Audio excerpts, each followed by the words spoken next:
whisky.de, den Treffpunkt feiner Geister. Und jetzt gibt es die zweite Inseltour, die südlichen Inseln. Und ich bin auf Isle of Arran. Aber ich bin nicht in der Isle of Arran Distillery in Lochranza, sondern ich bin bei der Lagg Distillerie im Süden der Insel. Ja, die Lagg Distillerie gab es schon mal sehr, sehr früh illegal, wurde gebrannt und dann auf dem schottischen Festland verkauft. Aber sie musste 1840 schließen. Aber die Isle of Arran Brennerei von den Isle of Arran Distillers wurde 2017 neu aufgebaut. 2019 durfte sie dann eröffnen und 2022 kam dann auch schon der erste Whisky auf den Markt. Und die Brennerei hinter mir sieht man sehr, sehr schön. Die hat eine besondere Kontur. Die Kontur des Gebäudes ist dem Gebirgszug der Isle of Arran Insel nachempfunden.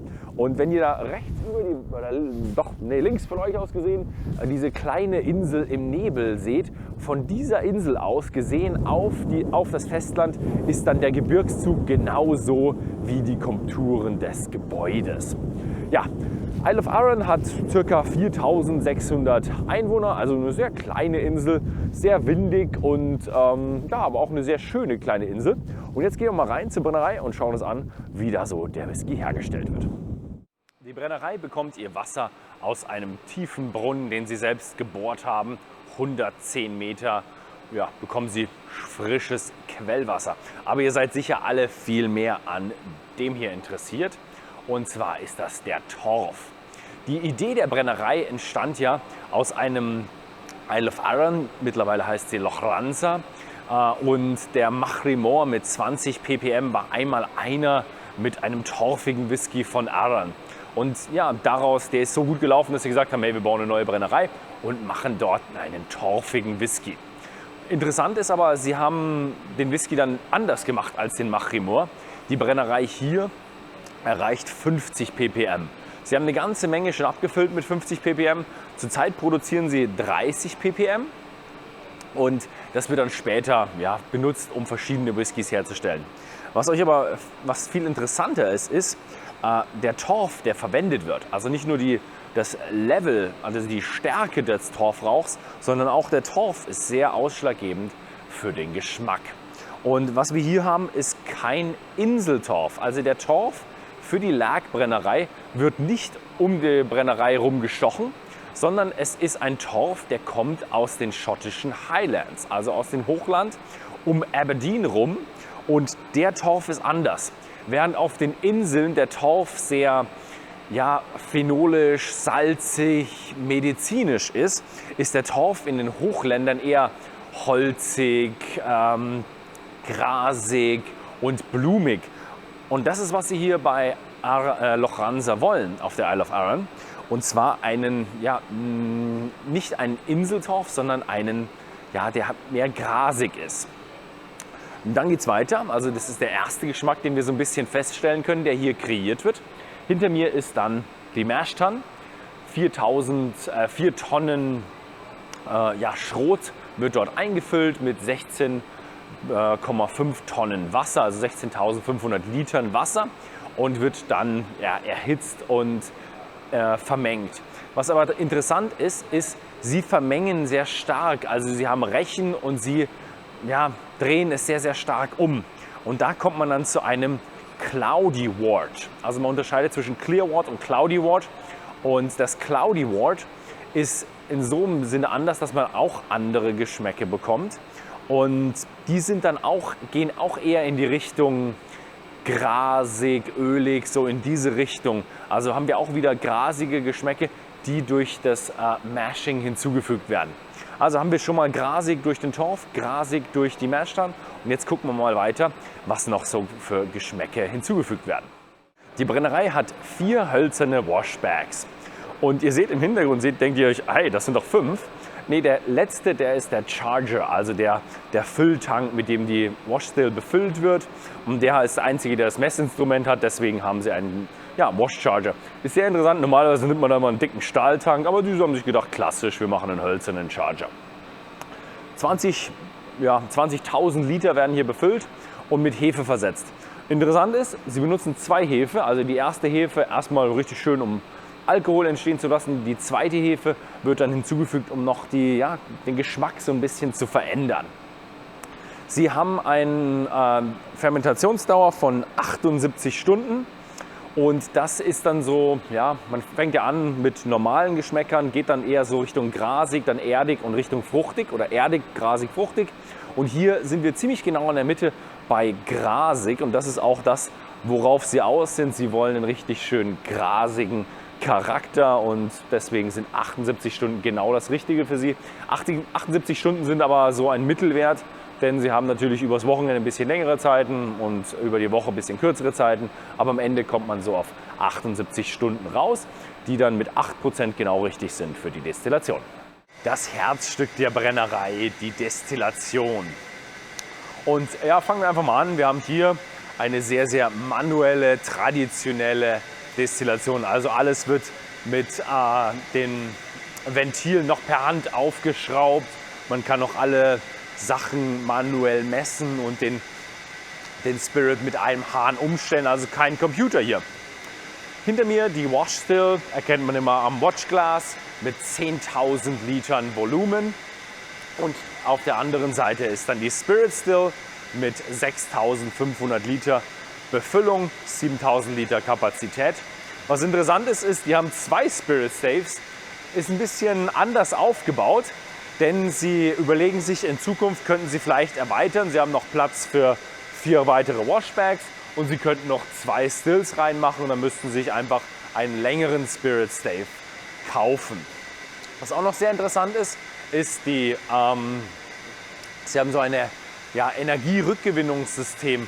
Also sie nehmen ihr Wasser, ihr Warmwasser und schieben es dann durch dieses Energierückgewinnungssystem und können dadurch 90 Grad warmes Wasser aufheizen. Und das ist sehr, sehr schön, weil dann spart man sich eine ganze Menge Energie, die man normalerweise in das Aufheizen von Prozesswasser reinsteckt. Die Brennblasen sind beide etwas gedrungener, etwas breiter und sie brennen mit 6 Stunden relativ schnell. Das ist alles gewollt, denn sie wollen hier eher einen Spirit machen, der ist öliger, grasiger und hat sehr, sehr viel Textur, wie sie es hier sagen. Also man fühlt, wie krass der Spirit ist. Und das ist genau das, was man hier bei der Lagg Brennerei haben will. Die Brennerei hat sehr viel in die Warehouses, also in die Lagerhäuser investiert und sie haben extrem viel Platz für so eine kleine Brennerei. Aber sie sagen schon, uns geht der Platz auch schon wieder aus. Zu Weihnachten dieses Jahres haben wir dann eigentlich keinen Lagerplatz, aber sie haben auch schon das Problem schon gelöst. Also es wird noch mehr Lagerplatz geben. Warum haben sie so viel? Im ersten Jahr so ungefähr 250.000 Liter reinen Alkoholproduktion, jetzt 550.000 Liter reinen Alkohol. Liegt daran, dass die Lochranza Brennerei auch hier so ein Stückchen sich eingenistet hat und die hatten große Probleme mit der Lagerung, mit dem Lagerplatz und deswegen füllt sich das alles hier recht flott. Hinter mir sieht man die Lagg Cask Society, also das waren die geholfen haben, die Brennerei zu finanzieren und einfach vorher schon ein Fass gekauft haben. Das sind wirklich sehr schöne Bourbonfässer und ja, die bekommen dann nach 10 Jahren ihren fertigen Whisky abgefüllt. Und was sie noch bekommen, ist eine Flasche aus dem ersten Fass. Also das erste Fass wird nicht irgendwo hier so ein Ausstellungsstück werden, sondern es wird nach 10 Jahren wirklich abgefüllt. Und da bekommen sie dann eine Flasche für die Leute, die in die Brennerei investiert haben und auch gleich am Anfang an das ganze Projekt geglaubt haben. Ja. Wie lagert die Brennerei? Die Brennerei lagert zu 90% in Bourbonfässern. Das sind 75% davon sind dann First Fill und 25% davon sind dann Second Fill. Und sie bekommen hin und wieder auch ein paar Second Fill von der Lochranza Brennerei, weil andersrum kann man es nicht machen, weil dieses ganze rauchige Whisky funktioniert so nicht. Sie bekommen auch ganze Menge verschiedene andere Fässer von Lochranza, kaufen sich aber auch eine ganze Menge ein. Also da ist viel viel dabei. Da sind Sherrys, da sind Weine, da sind Calvados. Na, Calvados suchen sie noch, Mezcal suchen sie auch, aber sie haben schon von Rumbrennereien eine ganze Menge, darunter auch die Plantation Rumbrennerei, eine gute Rumbrennerei. Und da haben sie ein bisschen so Kooperation mit denen, aber eben auch Amarone. Also sie haben sehr, sehr, sehr viel Variation. Auch an den Größen haben sie Variationen. Sie haben auch ein paar Quarter Casks hier, wo sie auch sagen, oh, der geht relativ schnell, da müssen wir eigentlich langsam mal wieder auf den Markt mit. Und was sie noch haben, sind Firkins. Das sind 50 Liter. Im Grunde, früher waren sie nur in der Bierindustrie und die waren auch relativ teuer sogar, aber 50 Liter Fässer, richtig klein, richtig viel Holz auf das Volumen und wird eine interessante Geschichte, was da in Zukunft kommen wird. Also ihr könnt euch gespannt sein auf Fassfinishes, aber auch richtige Lagerungen in verschiedenen Weinfässern oder Sherryfässern, die in Zukunft kommen werden. Also sie haben da alle Optionen sich offen gelassen. Wird echt interessant. Und hier endet dann auch die Tour. Also die ältesten Whiskys hier sind jetzt bald 4 Jahre alt. Und jetzt schauen wir mal, was ich dann alles im Interview probieren darf. Ja, das war's mit der Produktion und jetzt haben wir noch ein kleines Tasting mit ein paar Flaschen, sogar auch noch ein paar Flaschen, die in Zukunft kommen werden. So yeah, this was the production and I'm sitting here with Graham Omad. You have 13 years of experience in the whiskey industry and you've been raised on Islay, so a true Islander. Yeah, thank you very much for having us here.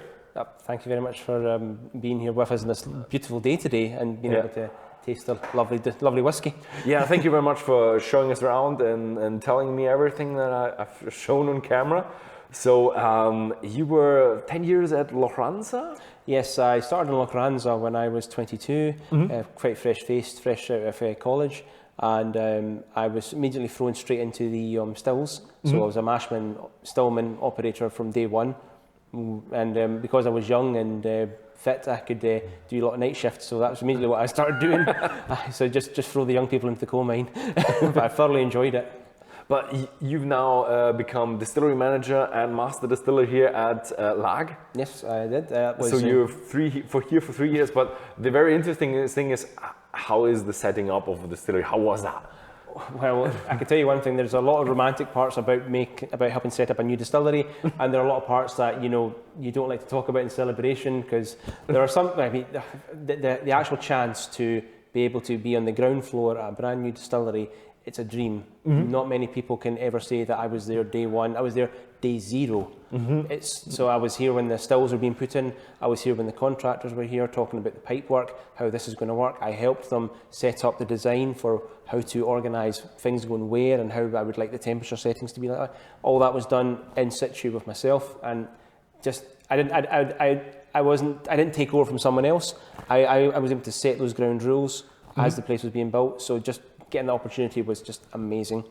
Okay. And I will say though that the big issues that we probably had for setting up here, I mean, it's not, most places won't have these problems, but simply because we're so remote and on an island, that always has these little issues, like you've got weather, you've got transportation, logistics, things can drag on a wee bit, and suddenly timescales are months later, and everyone's like, come on, we want some whiskey, we're dying of thirst here.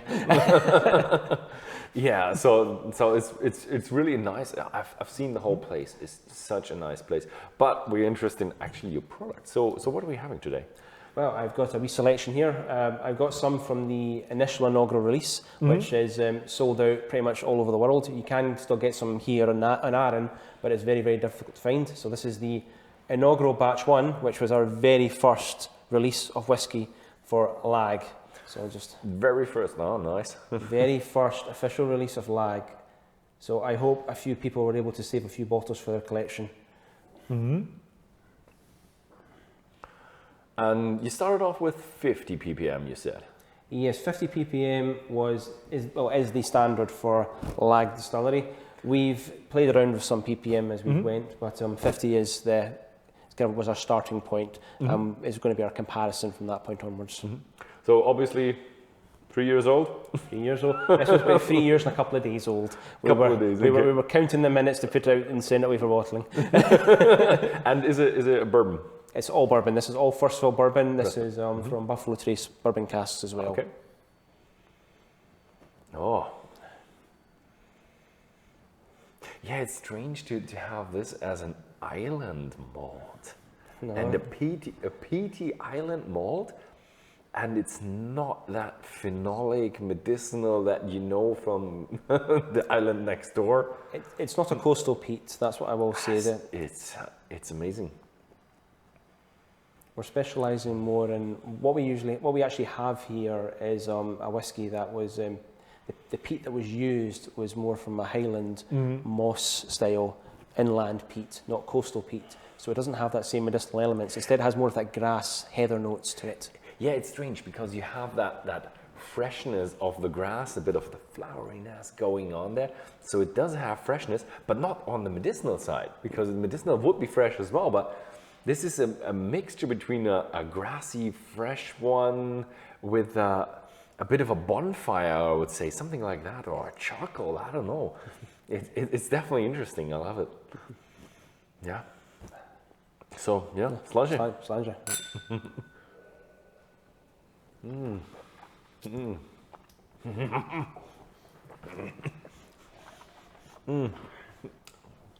Oh, I did have the spirit, but the cask adds just much more to it.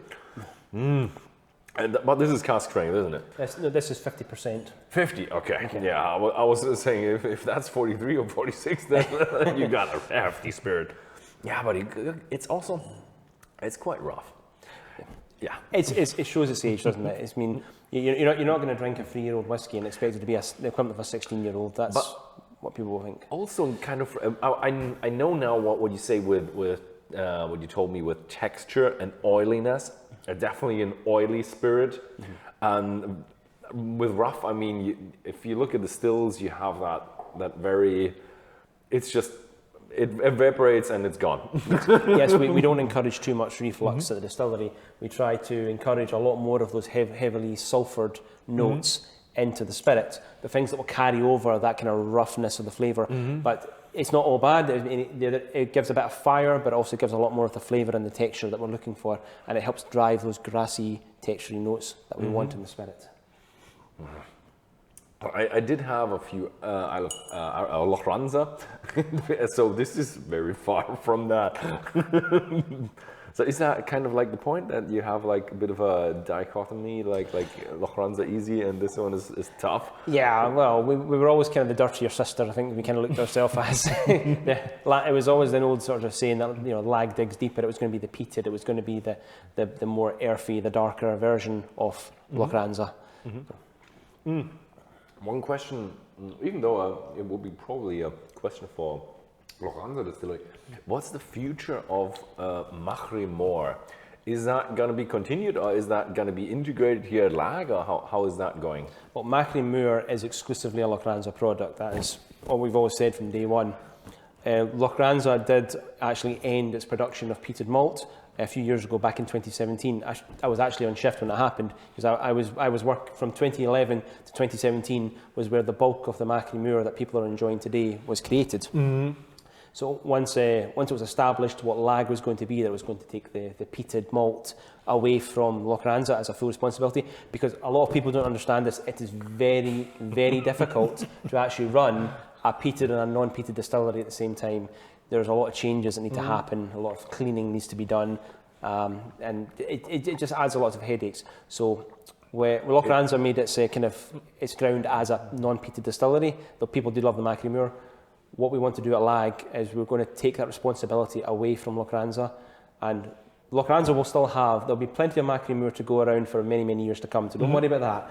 So Lochranza's got a nice big stockpile of their own peated whisky, and they will run through it, and by the time that finishes, Lagg should have its own established brand as the peated malt and Arran. So we can enjoy it for like a decade, and then it slowly fades out. You can enjoy it for quite a number of years, and it will slowly, you'll start noticing that the releases will get maybe thinner, there won't be as many in a year, until eventually you'll probably suddenly get this is your final chance to own a piece of history, and hopefully the sister will be able to take over from the legacy that was the Machrimore.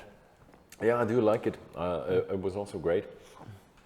So that was actually a user question from YouTube. So if you have any questions, just write them down in the comments below. So the next one is going to be one of your core ranges. So the other one was inaugural at the beginning, and now we're going for.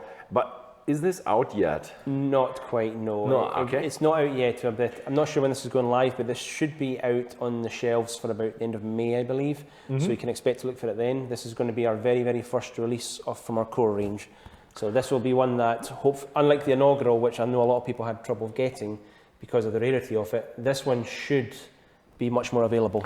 So I think with editing, May should be around when you watch it. Okay, well, hopefully you've got both in your hand then. So this is currently right now this is cask strength. Oh. So yes, but it will be released at 46%. So I think it's a wee bit of a change. We can try it. A young one with cask strength is a bit heftier than. And then we'll add a few drops of water, and then that will give you an idea of what the Kilmory will be like at release. So this is also bourbon cask? This is 100% first fill bourbon. First fill, okay. Oh, this is a bit more bourbon than there's a bit more bourbon flavor in there as well. Yeah, there was a bit of a change. The Kilmory, although in recipe terms will seem similar to the inaugural, there is a slight difference because the inaugural was from the very first few weeks of production. So that was us finding our feet, so to speak. So it had a bit more of an experimental edge to it. But the Kilmory will be the more consistent style product that will be released going forward. Oh, okay, nice. I love the idea of your numbers that you gave me, that you have 250 liters in the first year and 550 in like the second and third. So that is quite astonishing. We've gone from strength to strength very, very quickly. And isn't that like during the like lockdown years and something like that? So lockdown never slowed us down. We had to stop for about a month because it was expected during the height of lockdown that. We do live in an island, and there was a lot of issues of people worried that we would be bringing colliers, malt and yeast to the island, and just because it was such a. And I think a lot of people forget that there was a lot of panic when COVID really began. It was a few years ago, but the idea that there were people that were so concerned that if you bring outsiders to a small community, that it can cause a big problem and so many people could be hurt. So for the first month to 2 months, we thought we'll stop production. We'll allow things to settle down, and then we'll see how things go. And luckily, there's not so much hysteria, but people started to be a bit more relaxed about the idea of, okay, maybe some people can go back to work now. Yeah. And that's when we started back up again, and we've never stopped since, to be honest. Yeah, you've done a really good production side. But quality-wise, I was also astonished. But it's, I think, having a heftier, spicier, oilier spirit is a bit easier to start with when you have younger whiskies. It's not a cheat, don't worry. But I'm really excited about how that turns out when you have an older whiskey, because you should take a bit of the edges off, but still hopefully remain with the spiciness and smokiness. Yes. The spiciness and smokiness is very important. Lochranza's got a spicy edge to it too, but we really carved out our own niche here, I believe, in comparison. It's a burst of bourbon flavour. And that strong peat. Much sweeter. Oh, there's a sweetness to it. But still, you have like 11 ABV more. So this is why I would highly recommend for this one, just a couple of drops, and that will take us down closer to what the actual release will be in the bottle. Unfortunately, because they're not on the shelf yet, I would love to have a nice big Kilmory box here, but so it's still getting bottled, unfortunately. Production is faster than marketing with a label. Exactly. So, what is it? Kilmory. Kilmory. And where's the name? Kilmory is how people pronounce it. Kilmory. It's just a village over. It's only about half a mile down the road. Oh, okay. So Lagg and Kilmory are just two small villages in the south end, right next to each other. This is Lagg. And Kilmory's our neighbour. Oh, okay, nice. Ooh, that opens it up quite a lot, and it makes it even smokier. Yeah. One thing I've noticed, the addition of water to our whiskey always seems to bring out the peat. It seems to be hiding almost. But as soon as you add a little bit of water, it's like a puffing. It's counterintuitive, because you think, are you diluting it and less smoky? But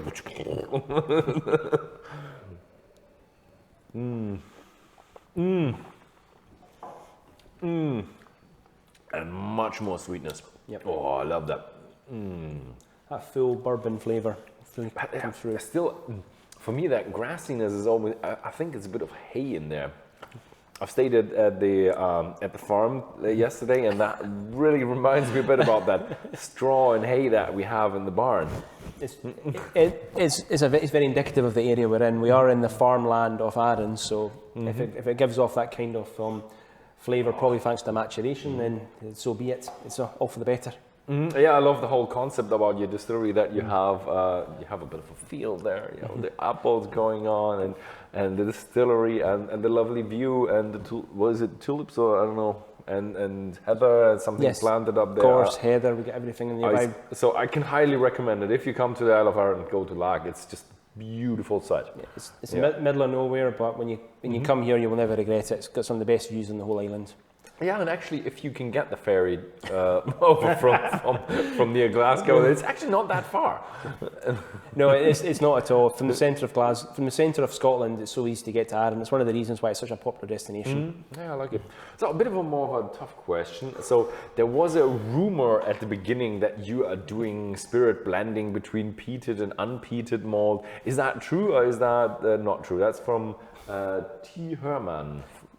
Well, T. Herman, I will say to you that your sources are correct. The rumour is true. A few years ago, just when we came out of lockdown, we had an epiphany. In fact, one of our sales reps had an epiphany that we should do something a bit more lively, something a bit unusual with our whiskey, because we are sister distilleries, and so we always want to make sure that both distilleries are kind of not one and the same, but they're connected. There's a connection between the two.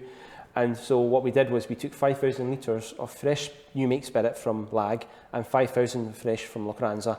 We put them in a big vatting tank, this is before it even hit a cask, and then mixed them together thoroughly, 50-50, and then cast bourbons and sherries equally with them.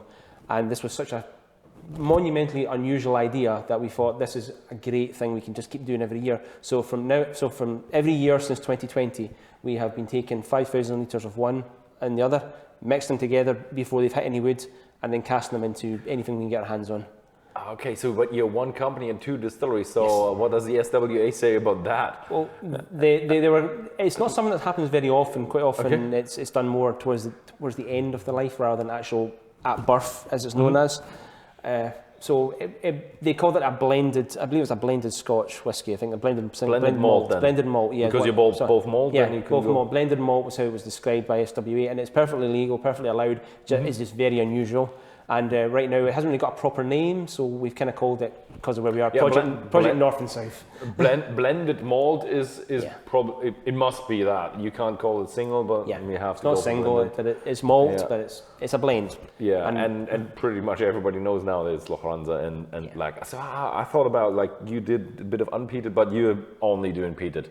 We're only doing peated down here, but we have done some experimentation. We actually have done a very, very small batch of unpeated at Lagg, so that's something for the future. As we kind of it's more to fulfill my own curiosity than anything, because I had I could do a bit of playfulness down here. So I've done unpeated, I've done 15 ppm, I've done 20, 25, 35, 30, and 50, and we've also done 90 ppm, but that was very, very rare. We did a very, very small batch of Arran malted barley at 90 ppm, and it was fascinating. You have done so many ppm levels, so that is going to be a nightmare for bookkeeping. I've got a nice big spreadsheet. I'm keeping track of it all. But it's going to be probably something really exciting for blending then. Absolutely, yeah. Oh, okay, yeah. I'm really excited about how this whole thing is going to the future. What we're going to do and like sit here in 10 years and have like tons of different casks, tons of different ppms. So something I've always learned is that you can never do wrong by having a bit of a wide kind of catalogue of spirit. I mean, a lot of distilleries just have straight up their usual product straight into bourbon. We'll do that whole year, maybe do a bit of a finish here or there. I like the idea of having a nice kind of wide catalogue, things that we can pick from here or there. We do a single cask release. That's something unusual there, here or there. Adds a bit of flavour to the whole profile. Nice. And the last one here in our group of three is a bit dark. Yeah, and it's only 3 years old, I can promise you that. So, this is the Corriecravie, soon to be Corriecravie It's not quite finished just yet. It's actually still got 2 more months of maturation to go. But this is the very first sneak peek Of the Corriecravie. It's not ready. It'll be ready very shortly. It'll be away for bottling and should be on the shelves probably for about July, August, I believe. Okay. I need to double check on that, but it'll be still a few more months away. Summertime. Summertime, yes. It's still resting. It's still getting its full flavour, but this is a nice wee sneak peek at it just for you. So Corriecravie is like that, right? Corriecravie is a hamlet that way. It's about a mile down the road, Okay. and we're in good terms with Corriecravie because it's where the local fire station is. So if we're ever in trouble, we just give them a shout. Okay. Nice. Oh yeah, that has a great. What is that? Amber or something? So this has been finished for currently 4 months in Oloroso sherry casks. Oloroso sherry casks. Oloroso sherry. Oh, I love this. They were supplied by Miguel Martin, so damn good quality. There are hardly any like Highland malts with that kind of peat that have 50 ppm. Can't think of any right now at the top of my head. There are probably some, but particularly some that use a Highland style peat. It's an unusual one. We need to try to carve out a niche. We could have just gone the same route as an Islay malt, coastal peat, heavy ppm, high phenols, high medicinal. No, that was already a very saturated market. We wanted to make something that was uniquely Arran. that is really different. I like it. And this nuttiness, the dried fruits that come out pretty quickly with that Oloroso. So you said it was a Oloroso finish or whole Oloroso? Finish. It was yes. So it spent 2.5 years and just 2 and 3/4 years now in bourbon and about 4 months in sherry Oloroso. So it's still got another 2 months to go. We wanted to give it a full 6-month maturation. 6 months, yeah, that is good. But that really leaves a mark, like in like 4 months. The times that we've experimented with our spirit and sherry, we've always had really good results. It just seems that the heavily peated kind of sweet peat whiskey we have just seems to marry so well with sherry casks. But I really love that it's a really exciting whiskey. I think you can, with that one, you can really play in the top league now because okay, yeah, it's a young one, but still you have that peatiness, you have the oily spiciness, heaviness, and the Oloroso. There's just a lot going on in that whiskey. Shall we? Sponge it? Sponge it. Mm.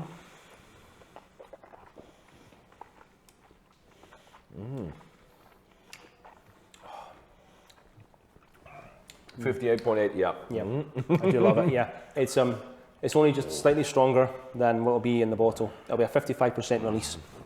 But this is more of there's a glowing touch to it, like that bonfire still burning. Yeah, it's not. Yeah, it's a warmth. It's not so much of a fire. It's just a warmth that caresses you as it goes down. Flavor stays with you. Yeah, but it stays as a glowing in your mouth, and that sweetness is going on. Like I didn't expect the sweetness, because of all the spiciness. You expect that the sweetness goes down, but that doesn't have to be. Here you have sweetness and spiciness. Oh. Once again, as you add water, you should get more of that peat coming forth. Yeah, it's a bit more direct. The other one was a bit more smouldering, but this is now more of a cloud of smoke. Big puff releasing from this glass.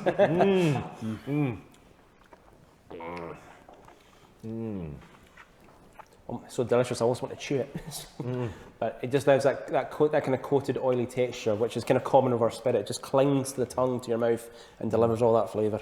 Yeah, it's strange, but you realize that there is big experience behind that. Even though you are young, and is a new distillery, you already have that feeling of a Scotch. Yeah. That is not as harsh as other whiskies or other spirits.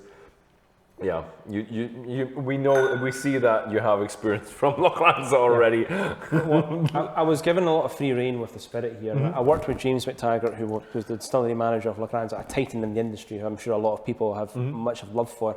And between me and him, we spent 2 weeks developing the spirit. We wanted to create a spirit that would stand on its own, and we knew then if we could do that, then the maturation would just be a bonus later on. So as long as you have a good solid base, a good spirit that you can be proud of, everything else is just a bonus afterwards. And that was kind of the philosophy I went on with him. So you're still a lot of in touch with him, like Yes, like a monthly meeting, or We're both Isla natives, so I stay in touch with him very, very often. Yes, don't worry about that. He has retired now from the industry, so okay. yeah. He had a long deserved retirement. The man had been working for far too long, and now he can stay at home and relax for once, play a bit of golf. Okay, yeah. So really great. I'm really looking forward to having these on the market, because I think they would be very beloved whiskies in the future. And yeah, thank you very much for having us here at the distillery. Thank you for coming, and thank you for trying the whiskey. It's always an honour to get people so big in the industry to come and have a wee try, and I'm glad you came all this way to see us. Yeah, appreciate it. So yeah, thank you very much for watching, and feel free, if you like this video, to share it with your friends. And if you live in the Netherlands, you might have a look at whisky.com, and you might find these bottles here in the future. And thank you very much for watching, and see you next time.